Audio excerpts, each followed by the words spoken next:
In the complex world of modern science, some ideas emerge that challenge our fundamental understanding of health and the environment.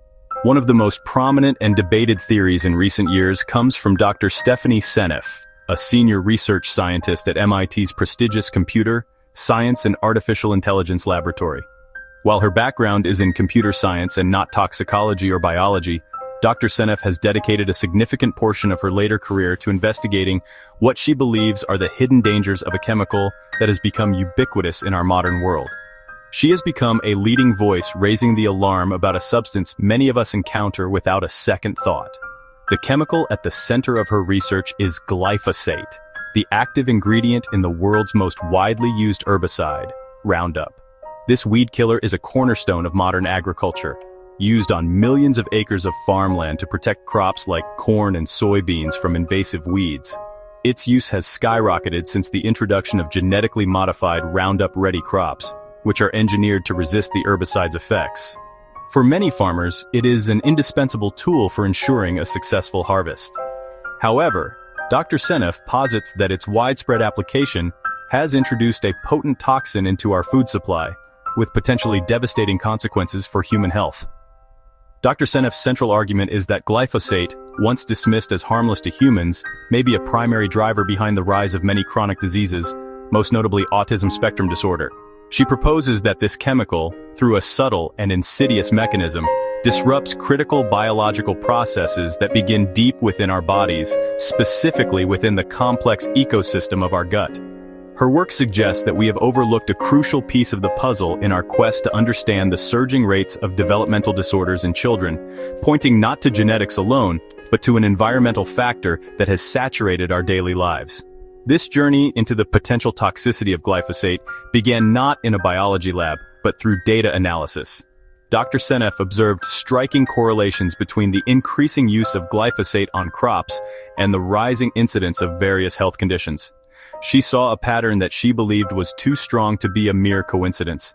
Her unique perspective, applying principles of computer science to biological data, led her to formulate a hypothesis that, while controversial, has forced a renewed conversation about the safety of the chemicals we use to produce our food and their long-term impact on the health of future generations.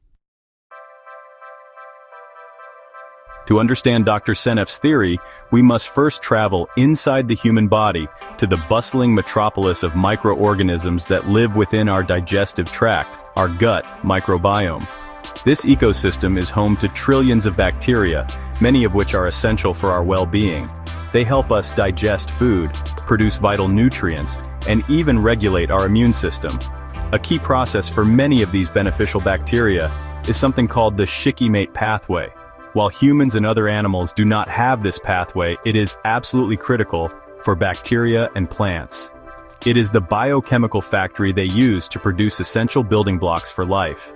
These building blocks are the aromatic amino acids, tryptophan, phenylalanine, and tyrosine. Think of them as fundamental raw materials. Our bodies cannot make them, so we rely on our diet and the helpful bacteria in our gut to supply them.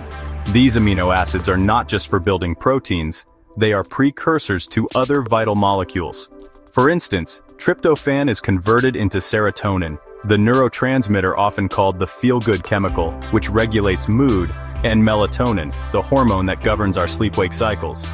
Without a steady supply of these amino acids, many of our body's critical systems can be thrown into disarray. Here is where glyphosate enters the picture. The chemical was designed specifically to kill weeds by blocking the shikimate pathway. By inhibiting a key enzyme in this process, glyphosate essentially starves the plant of the essential amino acids it needs to grow and survive. The initial safety argument was that since humans do not have this pathway, the chemical should be harmless to us. However, Dr. Seneff's theory challenges this assumption by focusing on the collateral damage. She argues that while glyphosate may not directly harm our human cells in this way, it systematically attacks the beneficial bacteria in our gut that do rely on this pathway.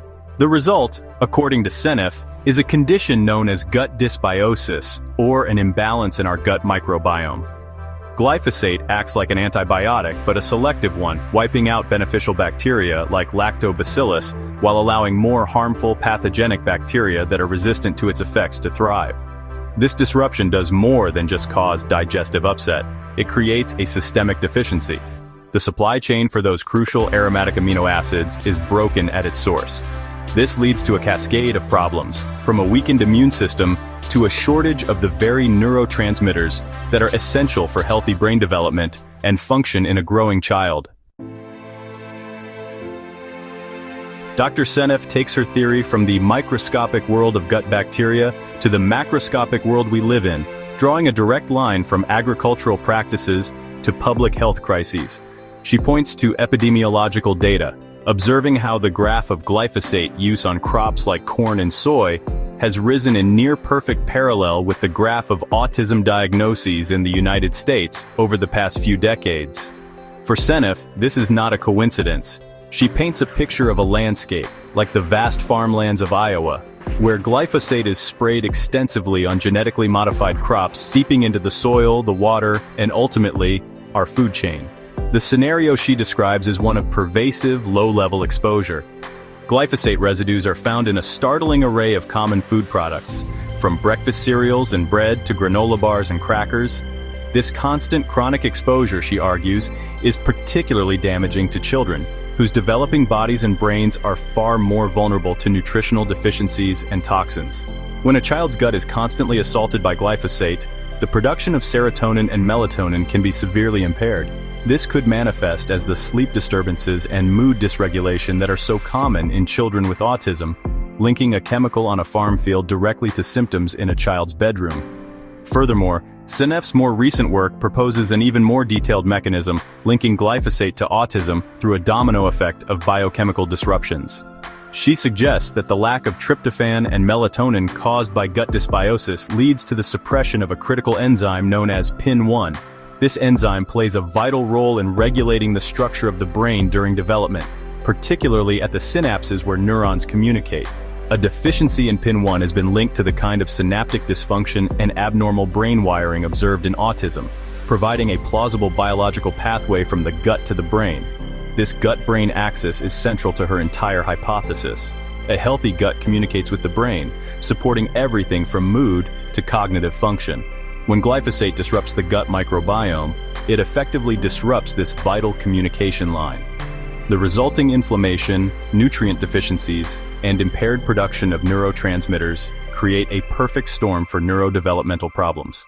In Seneff's view, what we are seeing is not just an increase in diagnoses, but a genuine epidemic fueled by an environmental toxin that has become an invisible part of our modern diet, with our children on the front lines. It is crucial to state that Dr. Stephanie Seneff's ideas are highly controversial and are not accepted by the majority of the mainstream scientific community. Critics are quick to point out her background in computer science, not toxicology or epidemiology, and argue that she misinterprets data, confusing correlation with causation. The fact that two trends, like glyphosate use and autism rates, rise together does not prove that one causes the other. Many other factors have changed over the same period, including significant shifts in how autism is diagnosed and a greater awareness of the condition, which most experts believe accounts for much of the increase.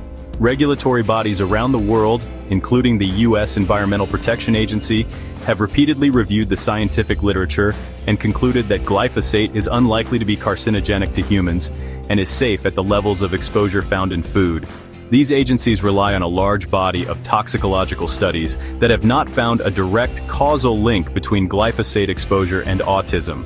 Critics of Seneff argue that her predictions, such as her widely cited 2014 claim that half of all children could be autistic by 2025, are alarmist and not supported by credible scientific evidence, undermining the public's trust in established science.